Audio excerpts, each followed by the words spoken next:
할렐루야. 성도 여러분, 한 주 동안 평안하셨습니까? 예, 날씨도 정말 더운데요. 그때 시원한 예배당에서 이렇게 예배 드리게 하신 하나님께 감사드리고요. 오늘도 이렇게 자리를 채워서 우리 같이 찬양하고 말씀 나누는 시간을 가져서 너무 행복하고 감사드립니다. 오늘 드릴 말씀은 하나님의 도우심이라는 말씀의 내용입니다. 오늘은 아브라함과 그리고 그의 조카 롯의 이야기를 우리들의 삶과 투영해서 말씀드리도록 하겠습니다. 안 들리시면 말씀해 주시고요. 목사님 잘 들리세요? 네. 그럼 말씀드리겠습니다. 오늘 일주일간의 이런 치열한 삶을 뒤로하고 이 자리에 나오신 여러분께 하나님의 크신 위로가 함께 하시기를 소망합니다. 아멘. 살아가면서 가장 외롭고 그리고 쓸쓸한 때가 언제셨을까요? 한번 가만히 생각해 보십시오. 언제 내 마음이 가장 아팠었던지.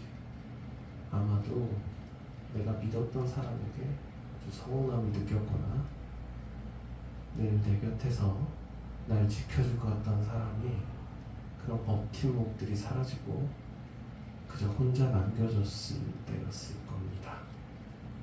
특히 이렇게 남모르게 평생을 바쳐 열심히 일했던 일터에서 물러나거나 내려온 뒤에 찾아오는 공허함이나 그리고 내가 익숙하게 누려왔던 이런 삶의 자리와 이런 환경들이 바뀐 뒤에 몰려오는 여러 가지 불안함은 우리를 정말 괴롭힙니다. 숨막히게 하고 불안하게 합니다.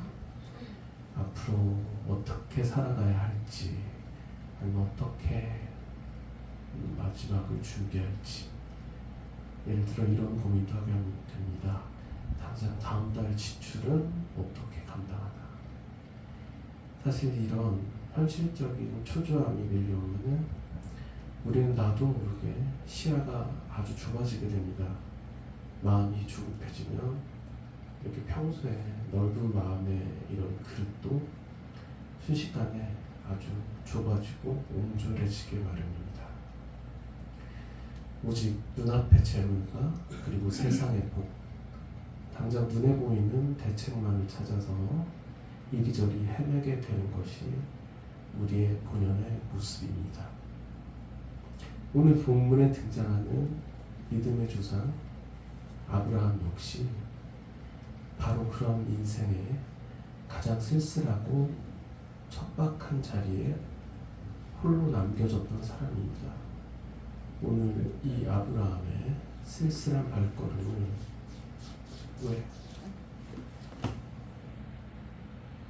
함께 보면서 주님께서 이 불안한 시기를 지나고 있는 저와 그리고 여러분에게 어떤 영적인 눈을 뜨게 하시기를 그리고 깊은 은혜를 주시려는지를 나누고자 합니다. 오늘 말씀은 아브라함과 그의 조카 롯이 서로 헤어지는 장면으로 시작합니다. 우리는 흔히 이 본문을 삼촌과 그리고 그 조카가 땅이 너무 좁아서 이제 좋게 헤어졌구나 이렇게 아주 가볍게 읽기 쉬운 성경 구절입니다.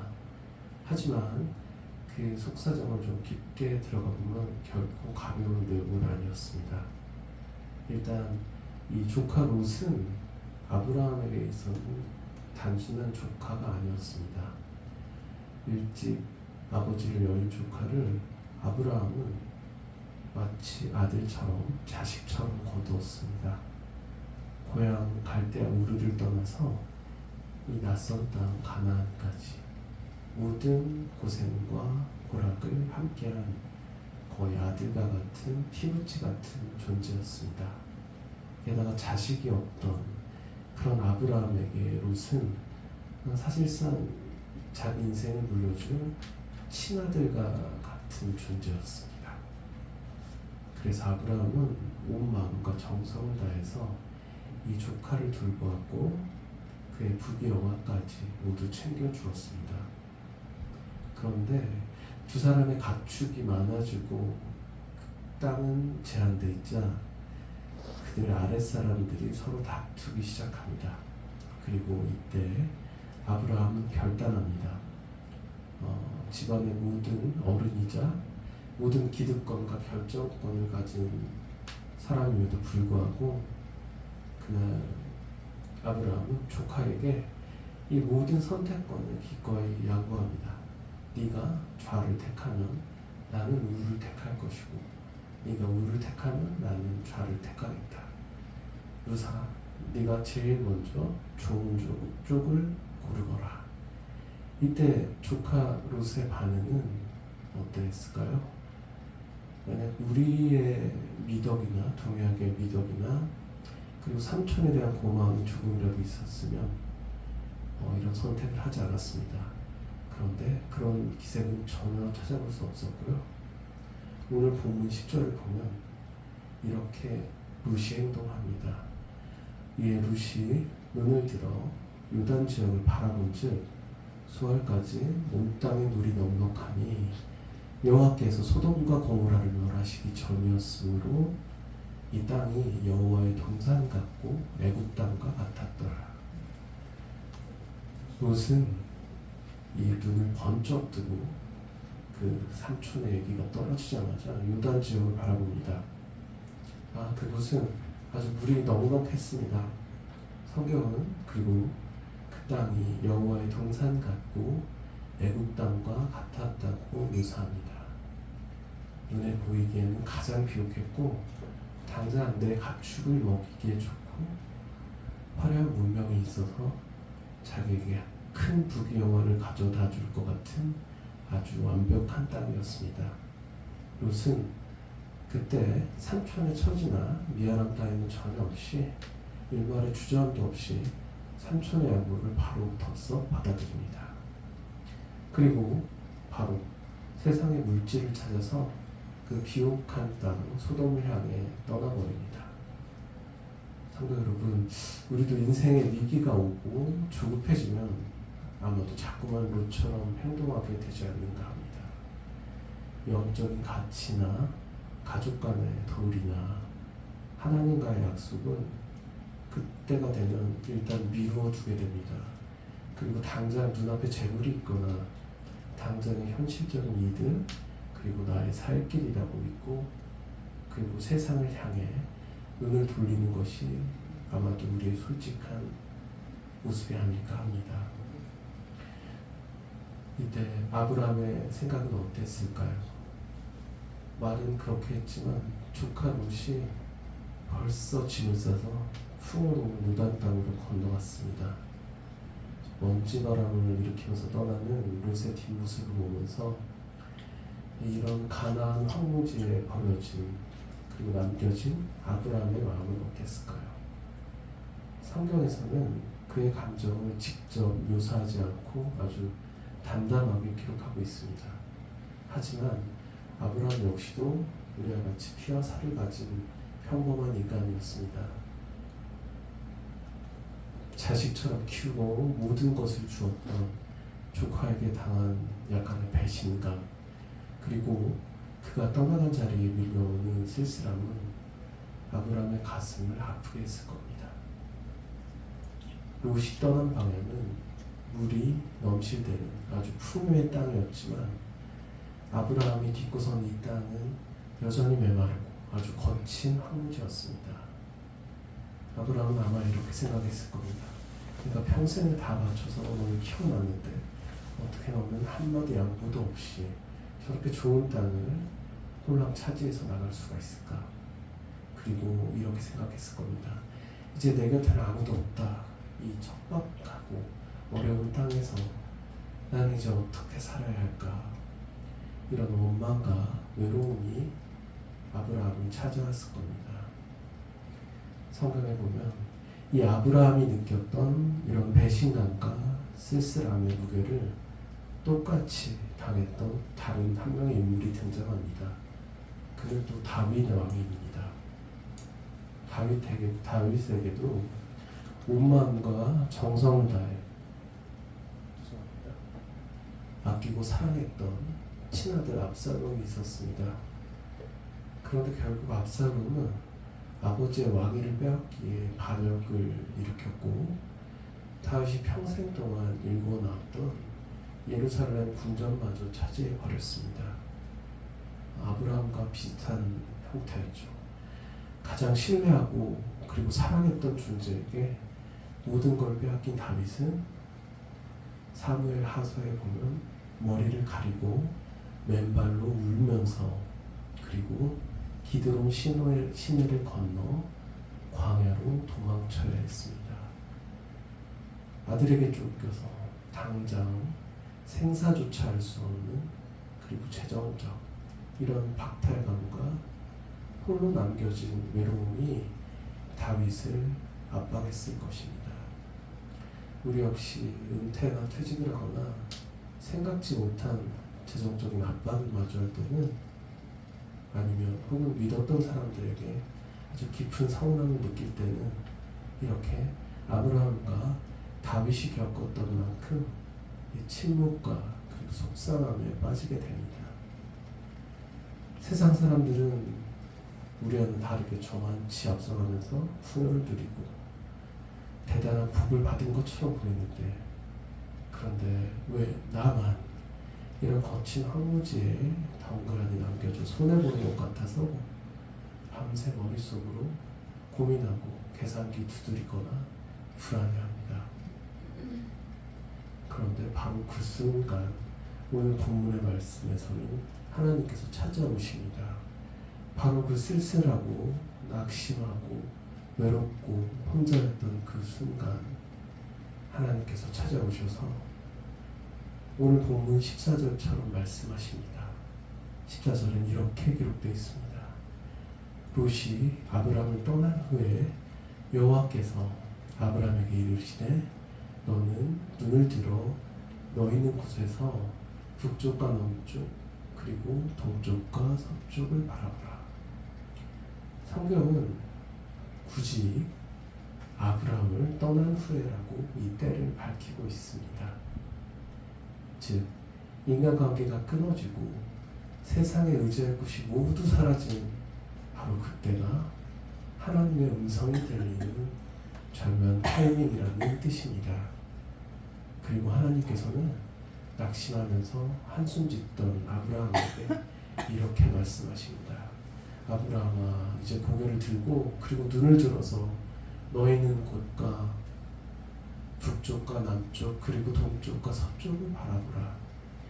이건 단순히 육신의 아브라함의 눈으로 그 흙먼지 날리는 땅을 보라는 의미가 아닙니다. 조카 롯이 떠나버렸던 그런 세상적으로 떠나버렸던 롯이 바라보았던 세상의 물질과 그리고 풍요를 보면 이 성경 말씀처럼 육신의 눈을 감고 이제는 내가 너를 위해 하나님께서 아브라함을 위해 예비하신 언약의 땅을 바로 믿음으로 바라보라라는 영적인 안목과 통찰력을 구하려는 하나님의 명령이셨습니다. 즉 육적으로 세상의 것을 바라보지 말고 영의 눈을 떠서 세상의 것을 바라보라고 하셨습니다. 광야로 도망쳤던 다윗 역시 그 비참한 자리에서 육신의 눈을 감고 그리고 영의 눈을 들어서 하나님을 바라보았습니다. 도망치던 다윗을 향해서 시므이라는 사람이 돌을 던지며 저주를 퍼부었습니다. 그럴 때 다윗은 분노나 인간적인 계산으로 맞서지 않았습니다. 사무엘 하서에서는 여호와께서 그에게 다윗을 저주하라 하시니 내가 어찌 그리 하겠느냐 혹시 여호와께서 나의 원통함을 감찰하시니 이렇게 철저히 하나님의 주권으로 상황을 해석했습니다.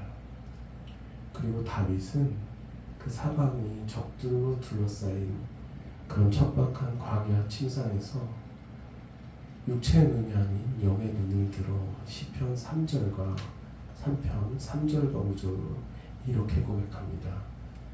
여호와여, 주는 나의 방패시오 나의 영광이시오 나의 머리를 드시는 자신이다. 내가 누워 자고 깨었으니 여호와께서 나를 붙드시니로다. 하나님은 아브라함과 다윗의 원망으로 가득 찼던 눈을 씻기시고 그리고는 영원한 약속을 바라보게 하셨습니다. 세상이 주는 재물은 그리고 풍요는 일시적이고 아마도 바람에 나는 겨와 같지만 하나님께서 도우심은 영원하십니다. 그리고 이렇게 위로의 말씀을 받은 아브라함은 어떻게 될까요? 18절에 보면 즉시 장막을 옮겨 헤브론에 있는 마므레 상수리 수풀에 거주하면서 그곳에서 하나님을 위한 제단을 쌓습니다. 여기서 헤브론이란 말의 어원은 그리고 친구, 동맹, 교통이라는 깊은 뜻을 가지고 있습니다. 하나님은 세상의 부귀영화를 기꺼이 포기하고 영의 눈을 뜬 아브라함을 외롭게 두시지 않았습니다.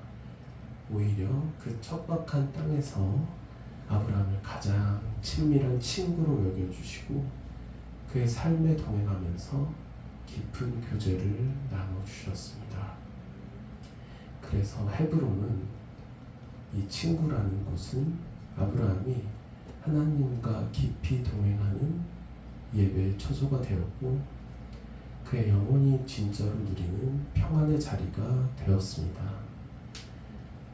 다윗 왕 역시 왕궁이라는 아주 화려한 곳을 빼앗겼을 때 그 화려함보다는 오히려 그 거친 광야 한복판에서 하나님과 가장 깊이 소통하는 시간을 가졌습니다. 사방이 적으로 막혀 있어도 하나님이 방패되어 주시니 광야에서도 편하게 누워 자고 그리고 일어나는 영혼의 진짜 평안을 누린 것입니다. 하지만 반면에 세상의 화려함을 쫓아서 소돔으로 갔던 조카 롯은 어떻게 되었을까요? 오늘 성경 본문 이후의 롯은 소돔의 멸망과 그리고 전쟁 속에서 모든 재산을 하루아침에 잃어버립니다.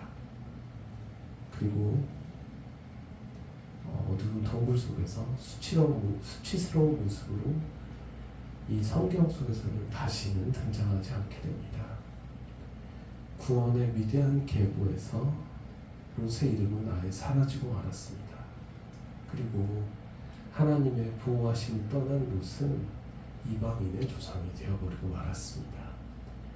결국 세상의 눈으로 보기에는 물이 넉넉하고 비옥해 보였던 소돔 땅은 결국 파멸의 무덤이 되고 말았던 것입니다. 사랑하는 성도 여러분, 저는 오늘 이 말씀을 준비하면서 제 삶이 좀 부끄럽고 온졸한 연약함을 좀 마주해야 했었습니다. 설교자로서 이제 여러분 앞에서 좀 부끄럽게 제 마음을 솔직하게 좀 고백드리고자 합니다. 최근에 제가 살다 보니 제 삶에 이제 크고 작은 변화들이 생기고 계속 이런 변화들에 따라서 미래에 대한 아주 막연한 불안함이 자꾸만 찾아오고 있었습니다. 그렇게 되니까 제 마음에 여유가 정말로 사라지게 되더군요. 당장 어떻게 살지, 그리고 물질적으로 어떤 초조함이 몰려오기 시작했습니다. 그런데 마침 최근에 생각지도 못했던 경제적인 지출도 생기고 감당 어려웠던 부담이 한꺼번에 겹치니까 정말 숨이 막히는 것 같았습니다.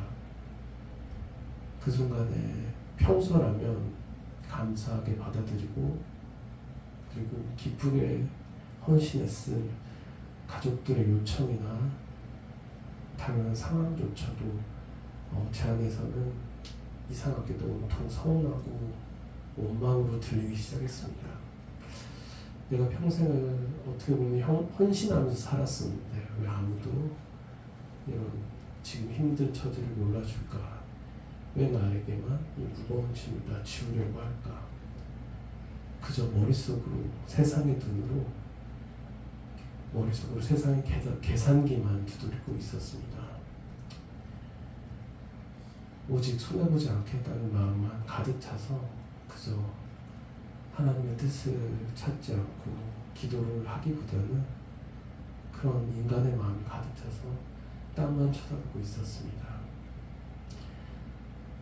제 눈은 완벽하게 아브라함의 눈이 된 게 아니라 롯의 눈이 돼서 오직 세상의 물질, 내 억울함만 바라보고 있었습니다. 그런데 며칠 동안 이런 괴로운 마음으로 이 창세기 말씀, 오늘의 말씀과 다윗의 시편을 묵상하는 가운데 하나님께서 말씀하셨습니다. 제 다친 육신의 눈이 그나마 떠지고 나니 비로소 묵묵히 절 지지해주고 이미 제게 아낌없이 모든 것을 내어주셨던 가족들의 숨겨진 사랑과 눈물이 보이기 시작했습니다. 그 깊은 사랑을 보지 못하고 당장 내가 어렵고 손해본다는 생각에 옹졸하게 원망하고 있었던 아주 부끄러운 모습을 마주하게 되었습니다. 그리고 하나님 앞에 그 옹졸함을 뉘우치며 눈물로 하게 했습니다. 참 신기했습니다. 제 영의 눈이 열리고 그리고 깨달음이 찾아오자 그런 무거운 현실이 이제는 원망이 아니라 기쁘고 감사하게 감당할 수 있는 행복의 무게로 이제는 천천히 바뀌고 있습니다. 사랑하는 성도 여러분, 오늘 여러분을 불안하게 만드는 인생의 문제는 무엇입니까? 나를 서운하게 만들고 그리고 자꾸만 내 손을 움켜쥐게 만드는 현실의 어려움은 무엇입니까? 오늘 이 시간 롯처럼 세상의 계산기를 치열하게 두드리던 눈은 이제 감으십시다. 그리고 재물만 바라보고 그리고 좁은 시야에서 벗어납시다. 그리고 마침내 영의 눈을 들어서 아브라함처럼 그리고 다윗처럼 하나님께서 약속하신 동서남북을 바라보십시다. 척박한 현실 너머에서도 지금도 신실하게 내 방패 되시고 일하고 계시고 역사하시는 하나님의 예비하심을 바라보십시다. 내 곁에 있는 소중한 이들의 눈물과 진짜 사랑을 바라보는 영적인 통찰력이 임하시기를 기원합니다. 우리가 그 소돔의 눈을 감을 때 하나님은 우리의 척박한 거실을, 우리의 안방을, 그리고 우리의 일터를 가장 평안하고 아주 안전한 헤브론의 예배 처소로 변화시켜 주실 것입니다. 오직 주님과 손잡고 감사함으로 제단을 쌓으며 우리 이제 남은 인생을 당당하게 걸어가시는 우리 모두가 되기를 주님의 이름으로 간절히 축원합니다. 기도하시겠습니다. 하나님 아버지, 은혜와 사랑을 감사드립니다. 그리고 이렇게 사랑하는 성도님들과 함께 주님께 예배드리게 하신 것 다시 한번 감사드립니다. 아버지, 우리가 살면서 세상의 어려움과 고난에 직면할 때 우리가 롯의 세상적인 눈을 들어 세상 사물을 보는 것이 아니라 오직 영의 눈을 들어 하나님의 큰 뜻을 먼저 보게 하시고 온전하게 인간적인 마음으로 모든 것을 판단하는 그런 실수를 범하지 않도록 우리의 마음을 주님의 따스한 손길로 인도해 주시고 그리고 어렵고 힘들 때 우리가 기대고 우리는 주님의 따스한 손길을 느낄 수 있도록 아버지께서 인도하여 주시옵소서. 모든 것 주시고 지금까지 인도해 주신 예수님 이름으로 기도했습니다. 아멘. 아멘. 감사합니다. 찬송가 379장입니다.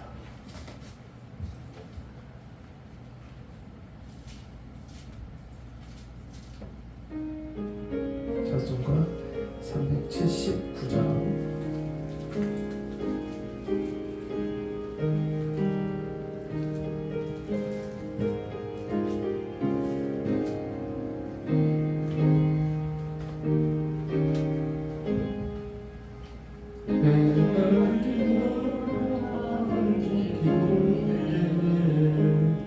빛 대신 주 저 모양지를 향해 비추소서.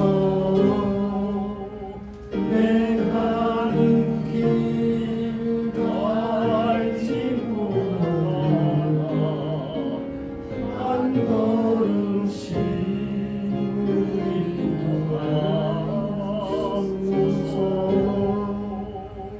이 손에 바르게 지낼 때 교만하여 맘대로 고집하는 이들이 사소서. 내 지은 죄 다 기억하시고 주 뜻대로 주장하소서. 이전에 나를 인도하신 주 참내도 내 앞에 항상 주려 만날 때 부소서.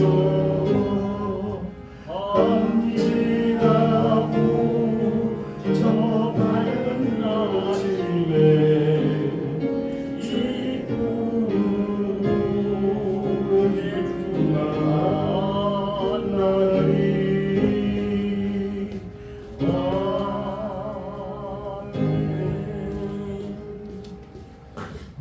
드려진 헌금 위해서 김준호 목사님 도움을 해주시겠습니다.